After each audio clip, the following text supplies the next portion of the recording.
The Warriors are 13 deep according to many sources out there, and those guys include Steph, Melton, Wiggins, Kuminga, Draymond, TJD, Pods, Buddy, Moody, Loon, Slow-Mo, GP2, and Lindy Waters.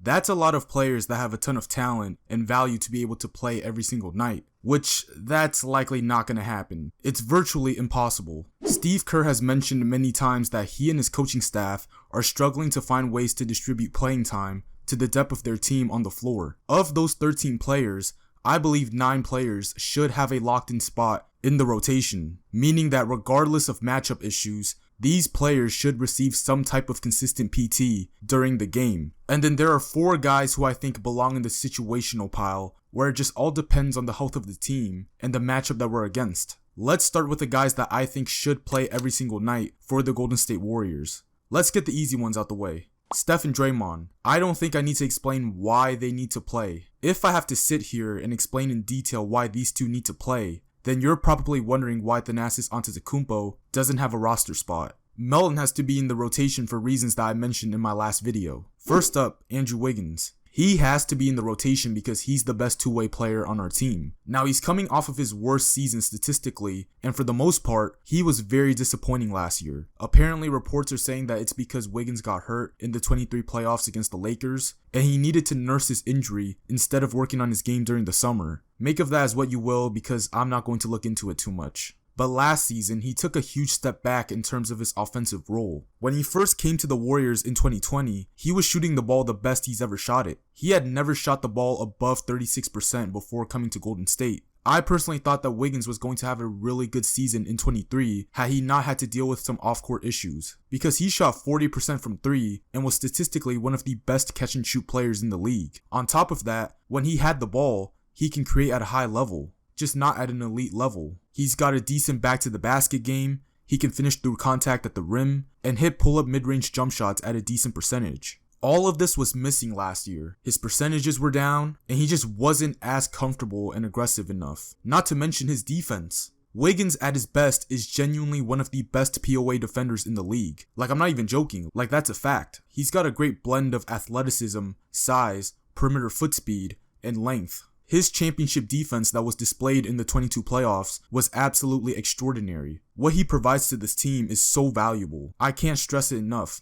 I truly believe that this season, if he's healthy and if he can shoot the ball and score at a high percentage, he's going to be the deciding factor on whether or not this Warriors team can go from good to great. As far as Jonathan Kuminga, he needs minutes on this team because he's the only person who can consistently generate free throw attempts for this team. That's important because rim pressure is going to be mandatory for us to generate quality 3-point attempts, especially in transition, as that's where he's most dangerous. Kuminga has also been much better at his player movement this preseason. You see him cutting, diving, rolling, and setting screens effectively. The 3-ball is looking more polished and comfortable in all situations, and hopefully it'll translate to the regular season because that's the one area in his game that has been a problem for him to get consistent PT on the floor. He's also a face-up threat, so if the Warriors try to throw the ball into the post to run action and they can't get anything, Kuminga can essentially create in his spot. The only issue with him is that his value lies only on the offensive end because his defense is very much still left to be desired. He's the most athletic player on our team, yet he never plays like it defensively, and it's quite head-scratching. His POA defense is not great whatsoever. He takes pretty much 3 business days to get around a ball screen. His closeout defense is horrendous. Steve Kerr has pointed it out so many times, and he's not very strong in the post to wall anything up.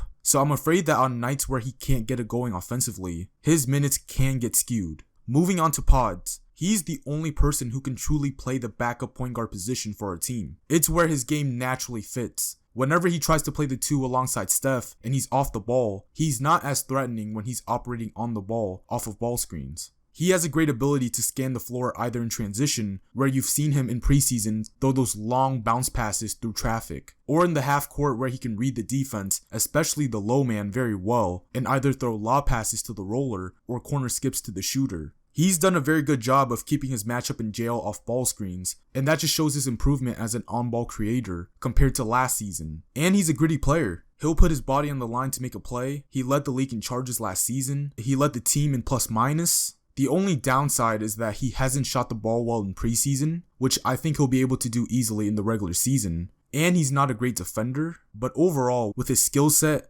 mindset, and capabilities, he should be able to make an impact off of the bench. He was the best player that impacted winning last season on our team, and I expect him to continue to do the same this upcoming season. Buddy Hield. I don't think I need to explain a whole lot with Buddy. He fits perfectly with the Warriors offense. A true movement shooter who can constantly keep defenses honest, not only through his shooting ability alone, but can weaponize that ability by making defenders react to a shot and then making plays for other people. Steve Kerr loves players who can keep the offense flowing through movement, and Buddy constantly moves, whether it's cutting to the rim or coming off of screens. He's played with several different teams in the past, particularly the Indiana Pacers last season, where they played a ton of early offense, and Buddy's assignment was to sprint into open space whenever there was a fast break, and he got so many great three-point looks doing that.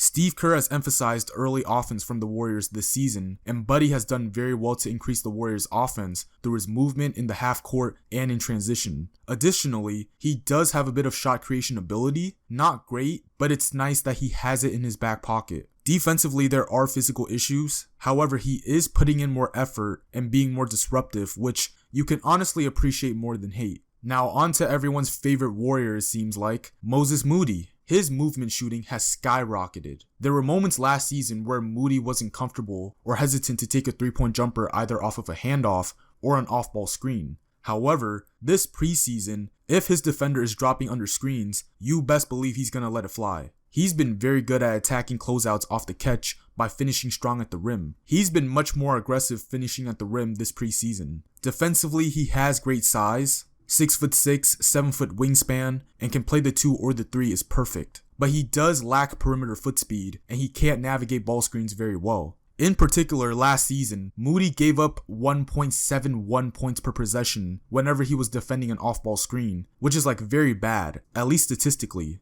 So he's got to tighten up and focus on the little details in that area in my opinion, in order to give Steve Kerr a clear indicator that he needs to play every single night. On the ball, he has great hands, he can poke the ball away, dig in the gaps, and contest shots. His on-ball creation is not a strength in his game, but it doesn't need to be because he's already a threat in other areas where he can thrive. I just hope Steve Kerr gives him a good amount of minutes this season, because it looks like he is ready to take on a big role this upcoming season, and he has everything to do it. He can certainly be a very big scoring contributor off the bench this season. On to Kyle Slow-Mo Anderson. This was probably my favorite signing this offseason. Kyle has been the best player in terms of plus minus in preseason for us, and yet this guy barely even takes a shot during the game. That should tell you everything you need to know about his game. This guy is not going to provide any flashiness or excitement on this team, but what he will do is that he's going to connect players. He's going to be a hub, a decision maker, a rebounder, a handoff guy, a screener, a roller, a defender. He's going to do the glue guy work for this team, and I just know he's going to thrive with the Warriors. He's 6'8" with a 7'3" wingspan.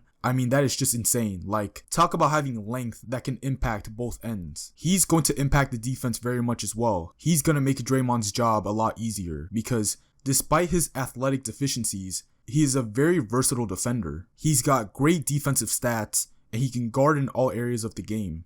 And you pair everything up with his new and improved jump shot, I mean, it doesn't get better than this for Kyle Anderson. He's going to be so valuable for this team this season that I believe there's going to be close games down the stretch where you might see Kyle Anderson close those games. Alright, now onto the situational players. First up, let's get an easy one out of the way. Lindy Waters. He has looked great for the Warriors in preseason. He can obviously shoot the piss out the ball. Off the catch or on spot-up possessions, where he catches one on like a swing possession, that's where he's most dangerous. I think he shot like 45% on catch and shoot threes last season while playing limited minutes for OKC. He can certainly shoot it off the move as well. He can participate within the 5-out offense from the Warriors. However, unfortunately, nothing else about his game stands out. He's not a great slasher, decision maker, defender, rebounder, screener, etc. Nothing that particularly jumps out where you're sitting there like he has to play over this guy or he has to play over Moody, Buddy, or Pods. From what it seems like, he's just another wing player who's a movement shooter who can shoot it very efficiently. And granted, he wasn't in a position where he can showcase other things in his game, but he is a very interesting player, and I hope that he can get some minutes if somebody within the rotation is injured this season. Up next, Gary Payton II. If you guys don't know, I am a huge pro GP2 fan. I love this guy so much on this Warriors team, I damn near glaze this man. I'm a basketball fan who truly enjoys watching good defense, and GP2 was so good during the 22 NBA season defensively, it's not even funny. He was our best guard defender by a mile, and he's probably one of the best POA guards that the Warriors have had in the last decade? So if he provides so much at the POA, you may be asking why is he on the situational list? Well, it's simple. His role in the team is slowly being taken away by other people. GP2 is very disruptive out in the POA, where he can use his athleticism and his lateral speed to time steals. That's what he's good at. The problem is, he's very offensively limited. He's 6'2" and he's a roll threat. And I understand why the Warriors would want to use him like this because of his athleticism, but being a 6'2" defensive guard, and offensively what you can provide is being a roller, should tell you what you need to know about that player's offensive skill set. Over the last 2 seasons, he has developed more of a catch and shoot threat, specifically in the corners. However, if you look at the landscape, if you have Wiggins who's the primary POA defender, and then you have Melton who's the secondary, I mean, both of those guys are good, but not great like GP2. But where it changes is that they can provide so much more on offense than what GP2 can do. So his role is being taken more by offensively competent guys on the team. I personally think that GP2 should be on the situational list, and that whenever there's a matchup that would call his name, that's when he would play. But according to Steve Kerr, he might not think so since he loves GP2 as well. And the way that he's been running the rotations, it looks like he's ahead of Moody, which that's gonna rub fans the wrong way. Now it comes down to the last 2 players in the rotation, and it's the 2 big men on our team, TJD and Loon. Now you might be confused as to why they're here because the 5-man is so vital to this Warriors team, and both guys have played well in their regards, that they should be a lock in the rotation, right?